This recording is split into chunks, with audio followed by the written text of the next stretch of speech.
Eu sei que muita gente acha que a velhice traz paciência, que a gente aprende a deixar pra lá, a não se importar tanto. Mas o que ninguém conta é que, às vezes, o silêncio da idade pesa mais do que qualquer grito. E foi no dia do aniversário do meu neto que percebi. Haviam me colocado no canto da história, como se eu fosse um detalhe fora do lugar. Me chamo Elsa, tenho 64 anos. Sou avó, mãe, viúva. E, até aquele sábado de sol abafado, eu ainda acreditava que bastava amar para ser amada de volta. Acordei cedo, como sempre faço. Preparei os brigadeiros enrolados à mão, com um granulado colorido, igual ao que fazia para os meus filhos quando eram pequenos. Coloquei tudo com cuidado numa bandeja, coberta com pano de prato de crochê. Presente da minha mãe, que partiu há mais de 20 anos. Vesti minha melhor blusa florida, ajeitei o cabelo e peguei o ônibus das 9h, equilibrando os doces no colo como se fossem um tesouro. A casa do meu filho mais novo ficava em um condomínio novo, desses com muro alto e interfone que fala. Quando cheguei, vi balões azuis na garagem, uma piscina inflável montada e uma mesa de presentes já cheia. Respirei fundo, sorri e toquei o interfone. Foi minha nora quem abriu o portão. Estava maquiada, vestida de festa, com aquele sorriso que só aparece quando tem gente olhando. "Oi, dona Elsa", disse, dando um passo para o lado, sem me tocar. "Pode entrar." Entrei. Na sala, meu filho falava com um casal de amigos, rindo alto. Não me viu de imediato. Quando notou, veio até mim, beijou meu rosto apressado. "Mãe, que bom que veio. A senhora trouxe alguma coisa?" Levantei a bandeja com os brigadeiros. Fiz com carinho. "Como nos aniversários de vocês?" "Ah, que legal. Coloca lá na cozinha. A Maria te ajuda." A tal da Maria era a moça contratada só para servir. Eu caminhei até a cozinha tentando não me sentir deslocada. Os cheiros da comida industrializada. Os salgados ainda congelados sobre a pia. Tudo tão diferente do que eu conhecia. "Dona Elsa?" Ouvi a voz atrás de mim. Era minha nora. "A senhora pode colocar os docinhos ali. Mas cuidado com a travessa, tá? A gente tá com pouco espaço." Assenti. Ela virou de costas, já chamando outra pessoa. Comecei a ajeitar os doces com cuidado na bandeja maior. Nisso, estiquei o braço para pegar uma faca. Queria cortar o papel alumínio. Foi quando ela voltou num tom mais seco. "Ah, não precisa se preocupar com isso, viu? Na verdade, se a senhora puder esperar na sala, é que, com muita gente aqui, acaba atrapalhando." Atrapalhando. A palavra me atravessou como uma lâmina sem ponta, que não corta, mas arranha fundo. Fiquei parada com a faca na mão, tentando sorrir. Mas algo dentro de mim começou a descer, como uma cortina se fechando por dentro. "Claro, me desculpe", sussurrei. Voltei para a sala, mas não consegui me sentar. As crianças corriam, os adultos conversavam. Ninguém olhava para mim. Nem meu neto veio me abraçar. Ele estava ocupado com o palhaço contratado. Eu, que tantas vezes embalei aquele menino no colo, agora era só mais um enfeite esquecido num canto da festa. Subi as escadas devagar, como quem procura ar. Entrei no quarto de hóspedes, o único lugar que ainda guardava meu cheiro. Fechei a porta, me sentei na beirada da cama e abri a gaveta da cômoda. Ali estava, o envelope bege, com o nome Mãe, escrito à mão. A caligrafia era de André, meu filho mais velho. Ele me deixou essa carta poucos meses antes de partir. Um acidente bobo, uma curva mal feita. Desde então, guardei aquilo como quem guarda uma parte do próprio corpo. Por que levei o envelope à festa? Nem eu sabia direito. Algo me dizia que o momento chegaria. E naquele instante, com a palavra atrapalhando ecoando na cabeça, eu soube. Era agora. Segurei o envelope com as 2 mãos. Respirei. Lembrei do dia do enterro, do choro preso, do abraço que nunca veio do meu filho mais novo, da decisão que tomei ali. Proteger a última vontade de André. Ele confiou em mim. E agora, eu precisava honrar isso. Levantei, caminhei até a porta. Ouvi as risadas, os gritos das crianças, a música infantil repetitiva. Desci os degraus com calma. No meio da sala, todos pareciam congelados por um instante. Talvez pela minha expressão, talvez pelo envelope na mão. Com licença! Minha voz saiu mais firme do que imaginei. Antes de cantarem o parabéns, eu preciso falar uma coisa. Minha nora franziu a testa. Meu filho já vinha na minha direção, pronto para impedir. Mas eu levantei a mão e ele parou. Isso aqui... Levantei o envelope. Eu guardei por 15 anos. Foi a última coisa que meu filho André me deu. Silêncio. Um casal se afastou. Uma tia sussurrou algo, mas eu continuei. É uma carta. E nela, ele me pediu algo. Algo que eu não cumpri ainda. E chegou a hora.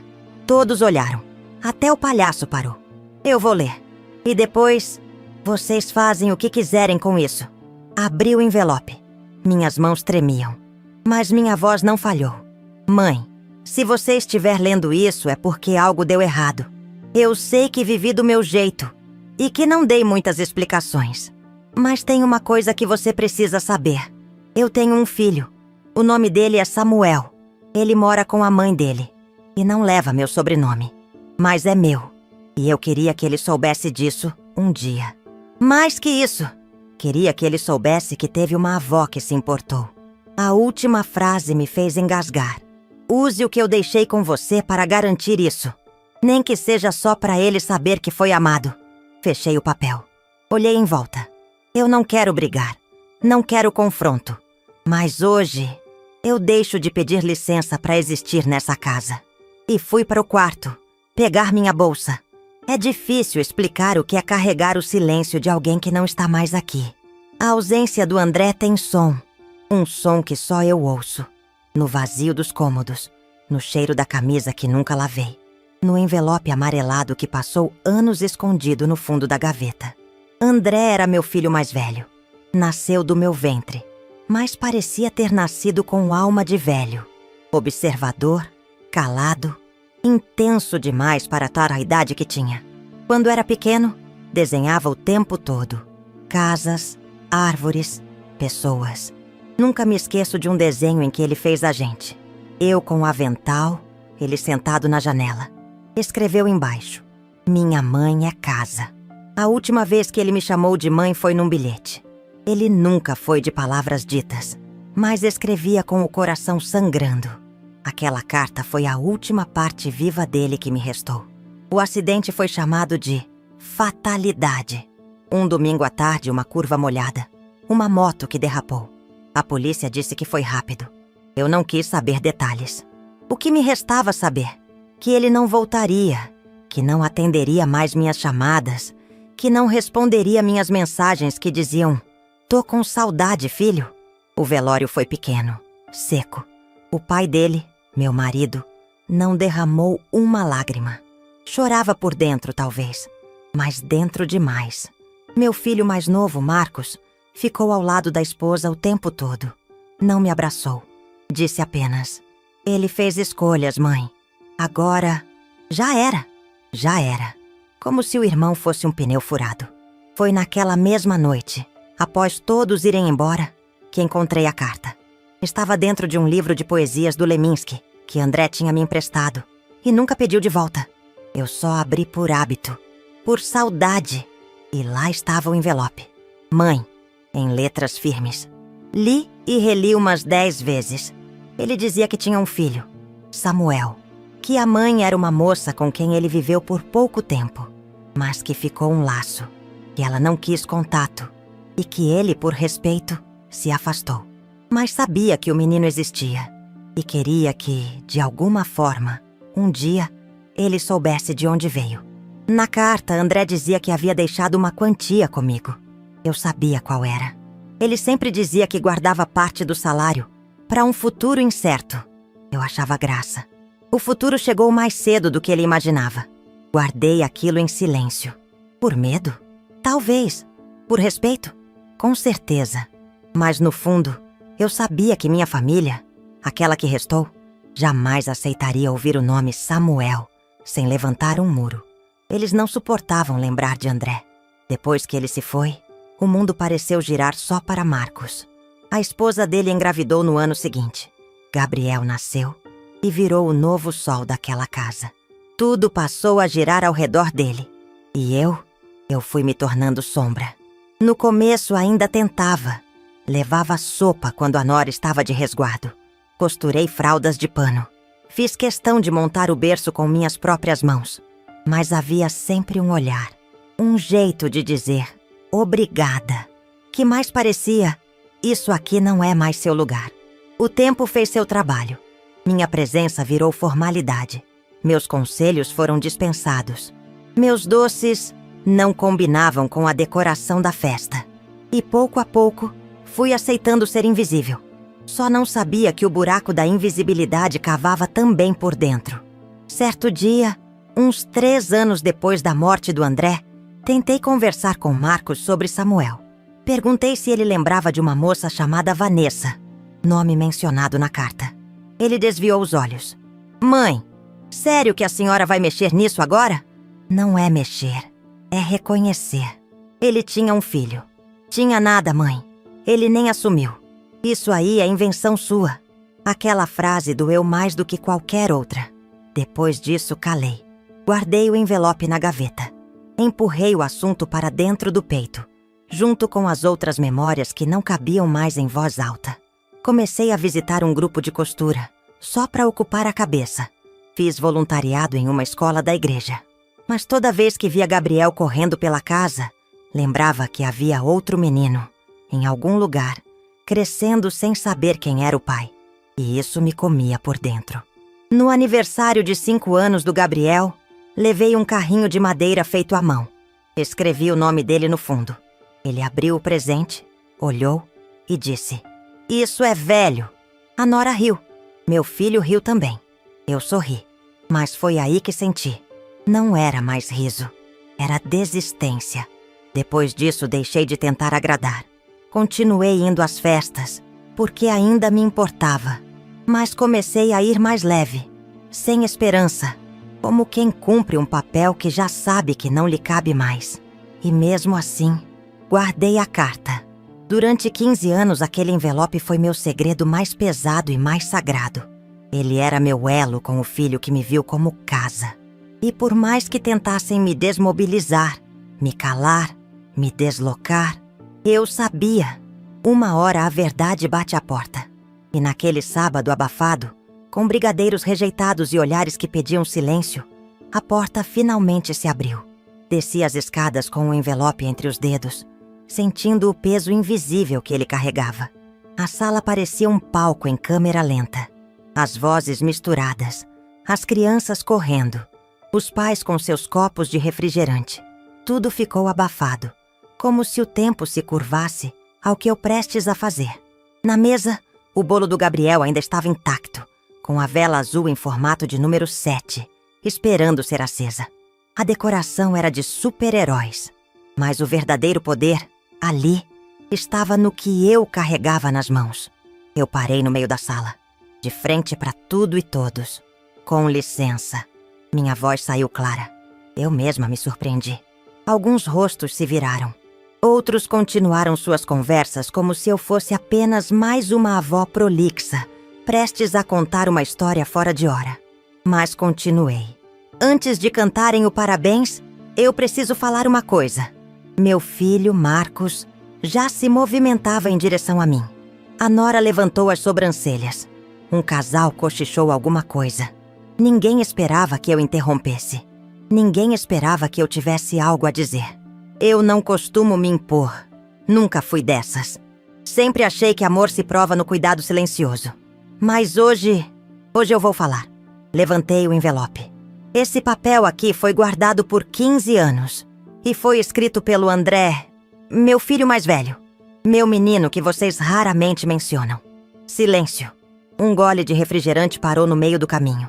Até a trilha sonora infantil pareceu diminuir. Ele me escreveu essa carta antes de partir. E nela fez um pedido. Um pedido que guardei como quem guarda a última respiração de alguém amado. Abri o envelope. As dobras estavam macias de tanto serem abertas e fechadas. As palavras já eram parte de mim. Mas naquela tarde, eu as deixaria tocar outras pessoas. E comecei a ler. Mãe, se você estiver lendo isso, é porque algo deu errado. Eu sei que vivi do meu jeito e que não dei muitas explicações. Mas tem uma coisa que você precisa saber. Eu tenho um filho. O nome dele é Samuel. Ele mora com a mãe dele. E não leva meu sobrenome. Mas é meu. E eu queria que ele soubesse disso um dia. Alguns olhares se cruzaram. Uma mulher ao fundo levou a mão à boca. Meu neto, Gabriel, me olhava como quem não entende, mas sente que algo importante está acontecendo. Mais do que isso, queria que ele soubesse que teve uma avó que se importou. Minha voz falhou 1 segundo, mas continuei. Use o que eu deixei com você para garantir isso. Nem que seja só para ele saber que foi amado. Fechei a carta. O que ele me deixou não foi dinheiro. Foi responsabilidade. Foi amor, em forma de pedido. Meu filho me encarava com a mandíbula travada. A nora segurava o braço dele, dizendo baixinho: agora não. Espera ela terminar. Mas eu já estava terminando. Durante 15 anos, guardei essa carta. Fui chamada de atrapalhadora, deslocada, exagerada. Hoje, pela primeira vez em muito tempo, estou dizendo o que tenho a dizer. E se isso arruína a decoração da festa, que assim seja. Parei. Olhei para cada rosto presente. Ninguém disse uma palavra. Ninguém aplaudiu. Mas ninguém me mandou calar. Agora, vocês podem cantar o parabéns. Coloquei o envelope sobre a mesa, ao lado do bolo, e subi para o quarto. Fechei a porta e me sentei na beirada da cama. O coração batia forte. Não de medo, de alívio. Ali, naquele instante, soube que algo em mim tinha mudado. Eu não era mais sombra. E mesmo que ninguém ali admitisse, todos ouviram, todos souberam. A verdade não grita, mas quando dita com firmeza, ela ecoa por muito tempo. A porta do quarto se fechou atrás de mim como quem encerra um livro.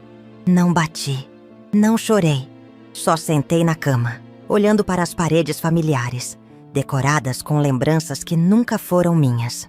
Uma cortina bege, uma almofada com estampa de coruja. Aquelas eram escolhas da minha nora. Eu sempre fui visitante ali, nunca parte. O envelope, agora aberto e exposto sobre a mesa da sala, parecia irradiar uma luz invisível. Ele tinha feito o que eu nunca consegui: forçar todos a me ouvirem. Não como mãe, sogra ou avó, mas como mulher que carrega uma história que ninguém quis ouvir por anos.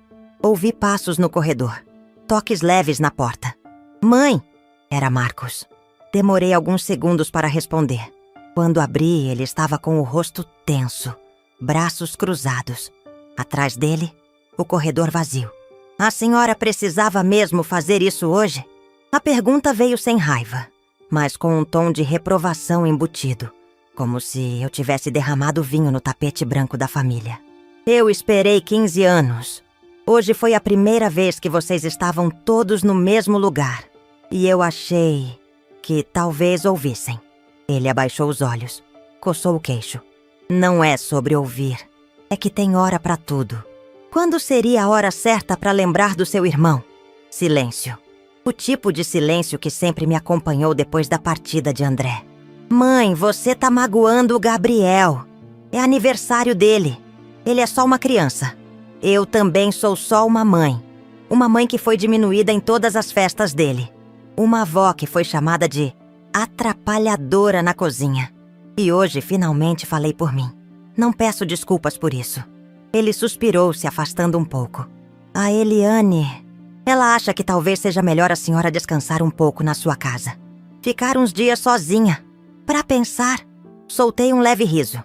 Não de ironia, mas de quem já ouviu aquilo antes. Eu já pensei demais. E não vou embora por sugestão. Vou porque... escolhi. Ele me olhou surpreso. Pela primeira vez, talvez, sem saber o que dizer. Fechei a porta. Abri o armário do quarto e peguei minha bolsa. Coloquei minhas roupas dobradas, sem pressa. Peguei meus documentos, meu hidratante, um livro de poesia. E, por fim, retirei da mala um pequeno porta-retrato com a foto do André, aos 10 anos, abraçado num cachorro que ele encontrou e nunca mais devolveu. Olhei para a foto. Toquei o vidro. Sorri. Desci as escadas com a bolsa no ombro. A festa já estava desmontada. As bexigas murchando. O bolo coberto por filme plástico. Os copos sendo recolhidos por uma moça de uniforme. Eliane nem me olhou. Estava ocupada com o celular. Meu filho fingia falar com alguém na varanda. Gabriel brincava com os presentes no chão. Quando me viu, correu até mim. Vó, a senhora já vai? Ajoelhei devagar. Vou, meu amor. Mas volto para te visitar, se você quiser. Que isso? Apontou para a foto na minha mão. É o tio André. Ele também te ama, mesmo de longe. Gabriel sorriu. Uma criança não julga histórias que não conhece. Apenas sente. Beijei sua testa, me levantei e saí pela porta da frente. Na rua, o sol da tarde já começava a descer. Peguei o ônibus com a mesma mala que levei quando cheguei, mas com outro peso. Pela primeira vez, ela não estava cheia de expectativas. Só de mim. Desci 2 estações depois, em um bairro mais antigo, e caminhei até a casa de Dona Zuleide, uma amiga da igreja, viúva como eu, que sempre me dizia: aqui em casa tem um quarto esperando quando você cansar de ser escanteada. Bati palmas no portão. Elza! Ela abriu o sorriso. O que houve? Cansaço, Zuleide. Só isso. Vim descansar onde me vem. Ela não perguntou mais nada. Apenas abriu o portão. Um gesto tão simples, mas que significou tanto. Naquela noite tomei banho quente. Vesti uma camisola limpa e me sentei à mesa com uma xícara de chá. Zuleide me observava em silêncio. E quando terminei, ela disse apenas: tá com os olhos mais calmos, sabia? E estavam. Depois me deitei e olhei para o teto branco, liso, neutro. Pela primeira vez em muito tempo, adormeci sem a sensação de estar ocupando espaço demais. Faz 3 meses que me mudei para a casa da Zuleide. 3 meses em que voltei a cozinhar sem pressa, a cuidar de plantas, a ouvir passarinhos em vez de passos duros no corredor. 3 meses em que não precisei pedir licença para existir. A rotina aqui é simples. Acordamos cedo, tomamos café olhando para o quintal. Às vezes vamos até a feirinha da esquina, compramos frutas maduras, conversamos com gente que chama a gente pelo nome, gente que pergunta se tá tudo bem e espera pela resposta. O quarto que Zuleide me deu é pequeno, mas tem uma janela grande. À tarde, a luz entra com delicadeza, como se me abraçasse. Coloquei um vaso de violetas sobre a cômoda. As flores já estão desabrochando. Tenho me dedicado a escrever um caderno de memórias. Comecei pelo André. Depois vieram histórias da infância do Marcos, do meu casamento, da minha juventude que quase esqueci. Mas principalmente escrevo sobre Samuel. Mesmo sem tê-lo conhecido ainda, quero que ele saiba quem eu sou. Que ele saiba que teve uma avó que nunca o ignorou. Entrei em contato com a mãe dele. Demorei semanas até criar coragem, mas mandei uma carta. Simples, respeitosa, contando sobre André, sobre o que ele queria. Disse que não buscava nada, só um café, uma conversa, uma chance. Ela respondeu, curta, mas gentil, disse que precisava de tempo. Eu entendo. Ela tem o direito de não querer reabrir portas antigas, mas só o fato de ter respondido já foi mais do que esperei por anos. E foi por isso que ontem, pela primeira vez, vi Samuel. De longe. Estava jogando bola no parque, ao lado de uma mulher de cabelos presos. Devia ser a mãe. Não me aproximei. Fiquei sentada no banco de madeira, observando. Ele tem o mesmo jeito do André quando corre. Cabeça baixa, braços soltos, olhar concentrado. Meu coração disparou, mas não chorei. Não havia tristeza ali. Só gratidão. Saí do parque sem me apresentar.